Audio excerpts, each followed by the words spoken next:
කුමාරසිංහ සහෝදරයා ඇතුළු නව සමසමාජ පක්ෂයේ ක්‍රියාකාරී සහෝදර සහෝදරියනි ඒ වගේම අපේ සිරිතුංග ජයසූරිය සහෝදරයා මම කොමුණත් අපේ හිත මිත්‍ර විටු කණ්ඩු සහෝදරයා මේ අවස්ථාවේ මේ සභාවේ ඉන්නවා. ඒ වගේම මට පෙර තමුන්නාන්සලාමතු මధుසූදන සහෝදරයා ඇතුළු සියලුම සහෝදර සහෝදරියන්ගෙන් අවසරයි. වසර 47ක් කියන්නේ අපේ සමාජ ඉතිහාසය දිහා බලපුවහම මහා දැවැන්ත කාලයක් නෙමෙයි. කෙටි කාල පරිච්ඡේදයක්. නමුත් මේ කෙටි කාල පරිච්ඡේදය වමේ අපට ඒක ටිකක් දිග වගේ පේනවා. වමේ ප්‍රධානම නැගිටීම එහෙම නැත්නම් ලෝකේ වම එහෙම නැත්නම් මේ නව අදහස ප්‍රකාශ වුණේ 1748 කොමියුනිස්ට් පක්ෂයේ ප්‍රකාශනය මාක්ස් සහ එංගල්ස්. ඊට අවුරුදු 100කට විතර පස්සේ තමයි ඊට අවුරුදු බොහෝ 100කට අඩුයි බොහෝ කාලයකට පස්සේ තමයි ඒකේ ප්‍රතිඵල අපට ලැබුණේ. ඒ වගේම තමයි අපේ රටේ වාමාංශික ව්‍යාපාරය රාජ්‍ය මන්ත්‍රී සභාව පටන් ගත්ත දින සිට ඒ වගේම සර්වජන ඡන්ද බලය ආරම්භ කළ යුගයේ සිට 1931 සිට 48 දක්වාම නිදහස දක්වාම දිගින් දිගටම සමාජ සාධාරණයේ සඳහා ඒ වගේම තැලෙන පැහැගෙන ජනතාවගේ අයිතිවාසිකම් සඳහා වමේ ව්‍යාපාරයේ සටන් කළා. ඊට පස්සේ 1935 ලංකා සම සමාජ පක්ෂය ඊළඟට 1943 ශ්‍රී ලංකාවේ කොමියුනිස්ට් පක්ෂය ඇති වුණාට පස්සේ මේ රටට යම් ආකාරයක කම්කරු පන්ති එක පැත්තකින් සංවිධානය වෙනවා, ගොවි ජනතාව තවත් පැත්තකින් සංවිධානය වෙනවා, පීඩිත ජනතාව සංවිධානය වෙනවා. ඒ වගේම උතුරු නැගෙනහිර ද්‍රවිඩ ජනතාවගේ විශේෂයෙන්ම සුළු ජාතීන්ගේ අයිතීන් සඳහා මේ වාමාංශික ව්‍යාපාරයේ ඒ තමන්ගේ අරගලේ දිගින් දිගටම කරනවා. ඒ කාලේ අපි කියවලා තියෙනවා වම දෙමළ සහ සිංහල භාෂා ප්‍රශ්නයක් හැටියට ඒ ප්‍රශ්නේ පැනගිච්ච වෙලාවේ දෙමළ සිංහල සියලු දෙනාටම එකම ආකාරයට සලකන්න කියන සටන්පාතයේ උඩ වමේ ව්‍යාපාරයේ දැවැන්ත ප්‍රචාරක ව්‍යාපාරයක් ගෙනියනකොට එය ඉතාම තිරක්ෂීණ විදියට මර්ධනය කරන්න ඒකට පාලක මන්ත්‍රී ධනේශ්වර පාලක මන්ත්‍රී උත්සාහ ගත්තා. හැබැයි මේ ප්‍රශ්නය එතනින් නැවතුනේ නැහැ. ඊට පස්සේ 58 56 ඉතාම උච්ච විදියට 58 ජාතිවාදී කෝලහලයක් දක්වාම මේක වර්ධනය වුණා. ඒ වගේම අපි නව සම සමාජ පක්ෂයේ ඉතිහාසය අරගත්තොත් 1900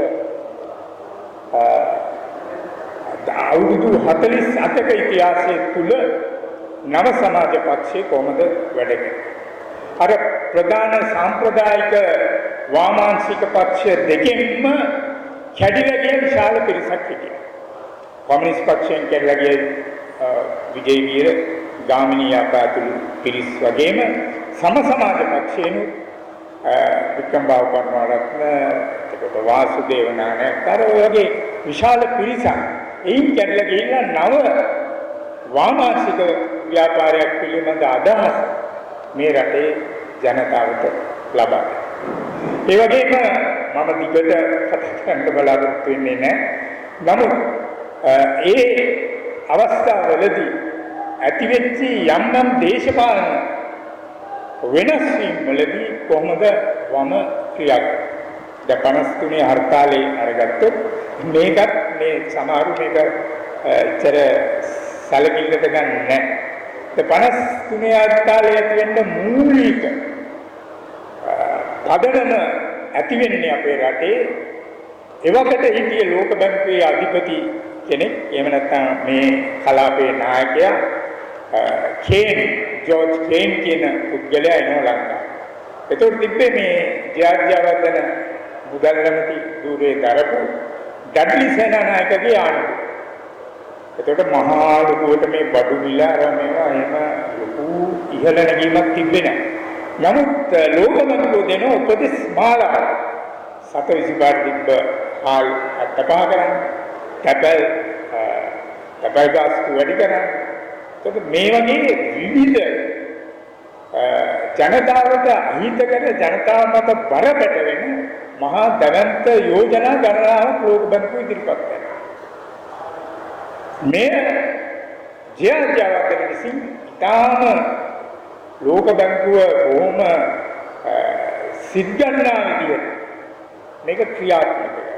ඒකේ ප්‍රතිඵලය හැටියට තමයි හර්තාල් ව්‍යාපාරය තියෙන්නේ සියලුම බලවේග එකට ගවලා හර්තාලය කරලා ඒ හර්තාල් අරගලේ ප්‍රතිපදයක් හැටියට තමයි SWRD බණ්ඩාරනායක මහත්මයා බලයටපත්. වමේ ව්‍යාපාරයේ මේකට තමයි පූර්ණ සහාය දුන්නේ. ඒකට මේ බණ්ඩාරනායක බලයටපත් වීම විප්ලවයක් හැටියට තමයි හැඳින්වෙන්නේ. ඒ හැඳින්වුවා විතරක් නෙමෙයි මහින්ද රාජපක්ෂ බලයට ඇවිල්ලා කිව්වේ මේ බණ්ඩාරනායක ප්‍රතිපත්තිය තමයි අපි ඉදිරියට ගෙනයන්නේ. මේක ඉතාම ප්‍රතිගාමී ක්‍රියාවක් කියලා එහෙම කවුරුත් විග්‍රහ කරේ නැහැ. වම කිව්වෙත් එහෙම එදා. නමුත් මේකේ හරය ගත්තාම අද වුණත් ඒ වගේ දේවල් වෙන්න පුළුවන්. මේ වගේ ප්‍රතිඵල සමාජ නැවතවතාවක් චක්ෂුාංශික බලයටපත් වෙන්න පුළුවන්. මේ යෝජනා ක්‍රියාත්මක කිරීම තුල දේවා අපට දැන් හදාගන්න බලන්න බෑ. නමුත් වමේ ව්‍යාපාරයේ තියෙන එක ලක්ෂණයක් තමයි දැන් ජයවර්ධනගේ කාලේ ජයවර්ධන 77 බලයටපත් වෙලා 78 නව ආණ්ඩුක්‍රම ව්‍යවස්ථාවක් ඇති කර බොහොම ඒකාධිපති ව්‍යවස්ථාවක්. ඒකට සියලු දෙනාම විරුද්ධ වුණා. විශේෂයෙන් නව සමාජ පක්ෂයේ ඒ වගේම අනිකුත් වාමාංශික පක්ෂ මේවට විරුද්ධ වුණා. දැන් අපේ වික්‍රමබාහු සහෝදරයා ඔය ලලිත් අපි නුවර පෙළපාලි ගියා. ඒ වගේ ප්‍රතිඵල හැටියට බාහු සහ මේ ලලිත් කාලයක් අත්තරංගුවේ පසු වෙනක් සිද්ධ වුණා. මෙහෙම හිටියා. හැබැයි ජයවර්ධන මේවා නැවතුනේ නෑ ඔහුගේ මර්ධනය. ඒවා දිගටම කරගෙන ගියා පමණක් නෙමෙයි 83 එතුමා අර ජාතිවාදී ව්‍යාපාරය පනගස්සලා දෙමළ ජනතාවට විරුද්ධව දැවැන්ත අරගලයක් අපේ රටේ ඒකේ ප්‍රතිඵල අද වෙනතුරු අපි භුක්ති විඳිනවා. ඒකේ ප්‍රතිඵලයක් හැටියට තමයි උතුරු නැගෙනහිර ජනතාවට ආයුධ ගැනීමේ සටනකට ප්‍රවිෂ්ඨ වෙන්නත් ඒක හොඳ තෝබැන්නක් වුණා ඒ අරගල. හැබැයි අපි වාම හැටියට සමහර ජයවර්ධන ඒ කොපමණ කම්කරු පන්තියේ 80 වැඩවර්ධනයේදී 40000ක් එළියට ගත්තා. ඒ කම්කරු පන්තියට කරන්න පුළුවන් විශාලම ද්‍රෝහිකම කරා. නමුත් එහෙම කියද්දි අපි එක ප්‍රශ්නකදී අපි ජයර් එක හිටගත්තා. ඒක වමේ තියෙන පොඩි ගුණාත්මක සහ සාධනීය අවස්ථාවක් කියලා මම විශ්වාස කරනවා. ඒ තමයි 1980 ගණන් වල 87 උතුරු නැගෙනහිර ප්‍රශ්නයට විසඳුම සඳහා ගෙනාවු බලය බෙදාහැරීමේ යෝජනාවලියට අපි සම්පූර්ණ සහාය දුන්නා. ධනපති පක්ෂයක් වූ ශ්‍රී ලංකා නිදහස් පක්ෂය හැර අනිත් සියලු දෙනාම එකට කවුවලා ඒකට සහයෝගය දෙනවා. සහයෝගය දුන්නම තමයි අපි ඡන්දීගු මම හිතන්නේ මම නුවරේදී මමත් ඒ වැඩවර්ධනයේට නායකත්වය දෙන්නේ. අපි ඒ සියලු දේවල් අමතක කරන්නේ ජනමාර්ගික අර්බුදේ විසඳීම සඳහා බලය බෙදා හැරීමේ ක්‍රියාවලියට සහාය දැක්වීම සඳහා අපි ඒ ඡන්දවලට ඉදිරිපත්. මහනුවරින් වික්‍රමබාහු සහෝදරයාත් මම කොංගහගේ කියන මහජන පක්ෂයේ සහෝදරයෙකුත් අපි තුන් දෙනා තමයි නායකත්වයේ දරලා ඒ අරගලේ කරගෙන ගියේ. මෙන්න මේ විදිහට තමයි ඒ වැඩ කටයුතු සිද්ධ වෙන්නේ. ඒ වගේම මම විශ්වාස කරනවා අදත් ඒ ප්‍රශ්නේ එන්න තියෙනවා. යුද්ධ 2008 ඉවර වුණා.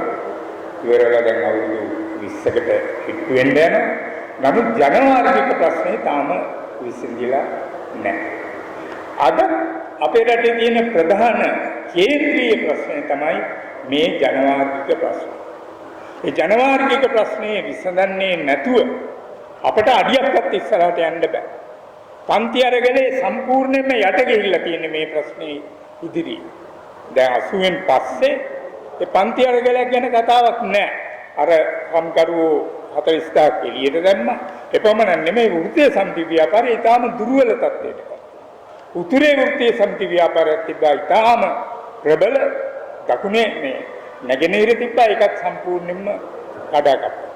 දැන් අද වෙනකොට ඒ වෘත්තීය සමිති ව්‍යාපාරය ගැන ඊටාම පහළ මට්ටමේ තියෙනවා.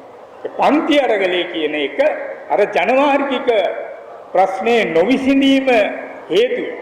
ඒක පන්ති අරගලේ යට ගිහිල්ලා අර ජනවාර්ගික අරගලේ මේම උත්සන්න වෙමින් පවතී. දැන් මම යෝජනා කරන්නේ ඒ වගේම මම මේ අවස්ථාවේදී ප්‍රකාශ කරන්නේ අපි දැන් මේ වර්තමාන ආණ්ඩුවක් බලයටපත් වෙලා තියෙනවා. දැන් මේකට විශාල අතිවිශාල ජනතාවක් අපි සහයෝගය දුන්නා. මම එහෙම නොවෙන්න පුළුවන්. මගේ දරුවන් පවා මේකට මේ ව්‍යාපාරයට සහයෝගය දුන්න කාවත් නවත්තන්න පුළුවන් කමක් නැහැ. එක්සත් ජාතික පක්ෂයේ ශ්‍රී ලංකන් ජාතික පක්ෂයේ සම සමාජ කොමියුනිස්ට් ඒ පක්ෂවල නායකයොත් එක්ක කතා කරපුවාම රහසෙන් කියන රාජා මේ අපි ඡන්දෙ දුන්නේ මාලිමාවට තමයි කියලා. මම කියන්නේ මේ தත්ත්වය ඇති වෙන්න යම් හේතුවක් තිබ්බා. ඒ හේතුව තමයි මේ සමාජ අසාධාරණේ ඊළඟ ප්‍රශ්නේ තමයි උතුරු නැගෙනහිර ජනතාව මහා දැවැන්ත විදියට පොදි බැඳගත්ත ඒ ව්‍යාපාරේ වට. ඒගොල්ලන්ට වෙච්ච අසාධාරණේ ඒගොල්ලෝ දන්නවා හොඳටම මේ ජාතිවාදයේ තාම තදින් පාවිච්චි කරා ජනතා විමුක්ති කරමු. නමුත් ඒ අය එහෙම කියන ව්‍යාපාරයේදී එහෙම උනේ නැහැ. එම නිසා මම හිතනවා දැන් අපිට තියෙන ප්‍රධාන ප්‍රශ්නේ තමයි මේ සමහර බොහෝ දේවල් තියෙනවා අපිට අප්‍රසන්න බොහෝ දේවල්. නමුත් කියනවා නම් යම් කෙනෙක් යම් දේශපාලඥයෙක් අපි ජාතීන්ට අනුව අපි කිසිවක් සලකන්නේ සියලුම ජාතීන්ට සමතන එහෙම නැත්නම් එකම ජාතියක් හැටියට සලකනවා සිංහල දෙමළ මුස්ලිම් සියලුම ජනතාව ශ්‍රී ලංකීය ජාතිය හැටියට කටයුතු කරනවා විතරක් නෙමෙයි අනාගතයේදී එහෙම ජාතිවාදී කෝලහලවල් ඇති නොවන විදියට අපි වැඩ කටයුතු කරනවා කියන ප්‍රතිඥාව දෙනවා නම් අපි ගත යුත්තේ කුමන මාර්ගයක්ද? මම විශ්වාස කරනවා අපි ඒකට අපේ සහාය දිය යුතුව තියෙනවා. ඒකෙන් අදහස් වෙන්නේ කිසිසේත්ම මේ ආණ්ඩුවට සම්පූර්ණ සහායක් දෙන්න. ඒකේ වෙන වෙන ප්‍රශ්න, කම්කරු ප්‍රශ්න, එතකොට අනිකුත් ගොවි ජනතාවගේ ප්‍රශ්න මේවා ගැන අපට කතා කරන්න පුළුවන්. නමුත් ඒ ප්‍රශ්න කිසිවක් වෙනුවෙන් අපට සටන් කරන්න බැරි වෙයි. අර ජාතීන්ගේ ප්‍රශ්නේ විසඳුනේ නැත්තම්. ඒ ජාතීන්ගේ ප්‍රශ්නේ තියනකල් දැන් හෙට අනිද්දා වෙනකොට ආපහු පුළුවන් ඕන්නම් අර ප්‍රතිගාමී කොටස මහින්ද රාජපක්ෂට ඕන්නම් පුළුවන් මෙන්න ජාතිය විනාශ වෙනවා ආගම විනාශ වෙනවා අපි ඔක්කොම එකහුවෙමු කියලා අර ගෝඨාභය රාජපක්ෂ කරේ බොහොම කෙටි කාලයක් 2019 වැඩි කාලයක් තිබ්බේ නෑ වැඩි ප්‍රචාරයක් දුන්නේ නෑ බොහොම විවිධ උපක්‍රම පාවිච්චි කරලා එහෙම දේවල් කරා. එම නිසා මම විශ්වාස කරනවා මේ අවස්ථාවේදී අපි මේවා පිළිබඳව දැඩි අවධානයෙන් යුතුව ලෝක දේශපාලන සාහිත්‍යයේ අය මොනවද කියලා තින්නේ මේ අපේ මෙතුමා යම් අදහස් ගන්නවක් කිව්වා. පරිසරය ඒ වගේම තව නොයෙකුත් දේ. ඒ වගේම මේ ජනවාර්ගික ප්‍රශ්නය නිසාම අද ලෝකේ පුරාමත් මහා විශාල ලැබුගිනිය ඇති වෙමින් තියෙනවා. ඒ ලෝකේ පුරාත් කම්කරුපන්ති අරගල මෙහෙම යට ගිහිල්ලා තියෙනවා. ගොවිජන අරගල යට ගිහිල්ලා තියෙනවා. අරගලේ ප්‍රධාන තැන අරගෙන තියෙන ඉන්දියාවේ, රුසියාවේ, චීනයේ පවා සමහර තැන්වල එහෙම සිදු වෙමින් පවතිනවා කියලා අපි දන්නවා. මම හිතන්නේ මේ පිළිබඳව අපි අපේ අවධානය යොමු කළ යුතුව තියෙනවා. එම නිසා මම නැවත වතාවක් අපේ රණත් කුමාරසිංහ සහෝදරයා ඇතුළු නව සම සමාජ පක්ෂයේ සහෝදර සහෝදරියන් ඊටාම දුෂ්කර හා කටුක කොන්දේසි මත මේ වමේ ව්‍යාපාරයේ ඉදිරියට ගෙන යාම සඳහා දැවන්ත මෙහෙයක් ගන්නවා. එම නිසා මොන දුෂ්කරතා තිබුණත් මේ ව්‍යාපාරයේ ඉදිරියට ගෙන යාමට මේ තමුන්නාන්සලා ගන්නා උත්සාහයට අපේ ගෞරවයේ ආචාර්ය ප්‍රකාශ කරමින් මම නිහඬ වෙනවා. බොහොම ස්තුතියි. நாற்பத்தி ஆண்டுகளுக்கு பிறகு நாங்கள் சமூக வரலாற்றினுடைய நிலைமைகளை பற்றி ஆராய்ந்தோம். இடதுசாரி இயக்கம் என்று சொல்கின்ற போது இடதுசாரி இயக்கத்துக்கு ஒரு நீண்ட வரலாறு இருக்கின்றது. 1948ஆம் ஆண்டு கம்யூனிஸ்ட் அறிக்கை ஊடாக மார்க்ஸ் ஏங்கல்ஸ் ஆகிய இருவர் முன்வைத்த கருத்துக்களினுடைய பயன் அதன் பின்புதான் கிடைத்தது.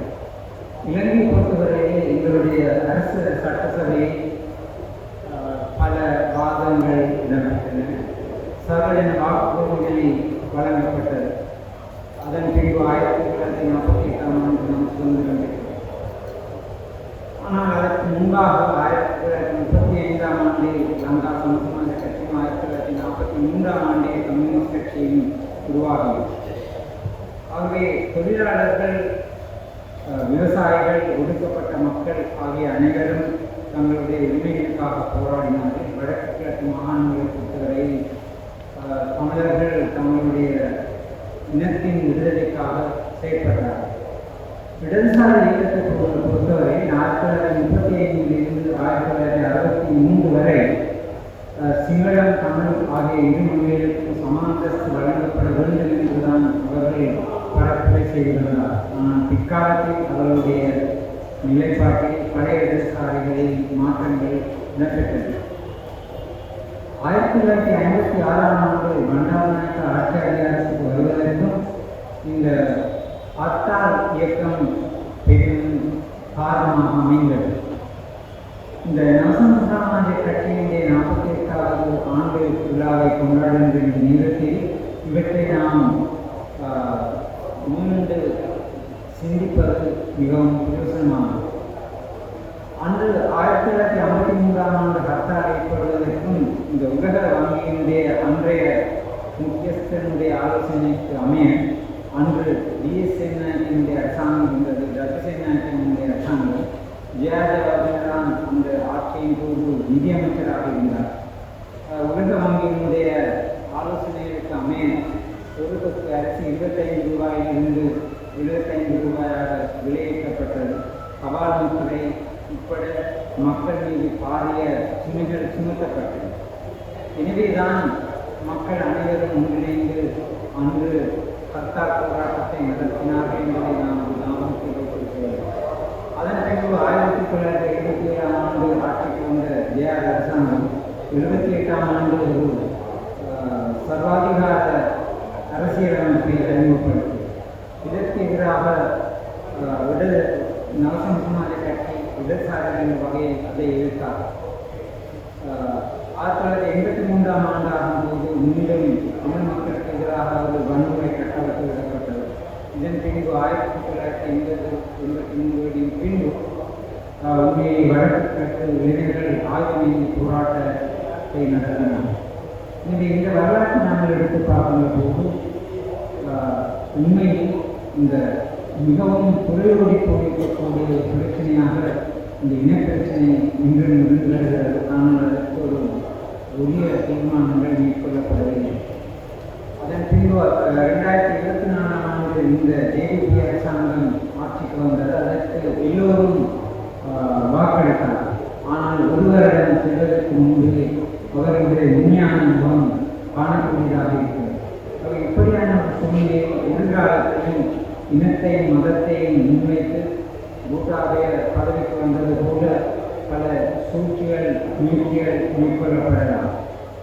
இந்த விடயத்தில் நாங்கள் மிகவும் சிந்தித்து செயற்பட வேண்டியவர்களாக இருக்கிறோம்.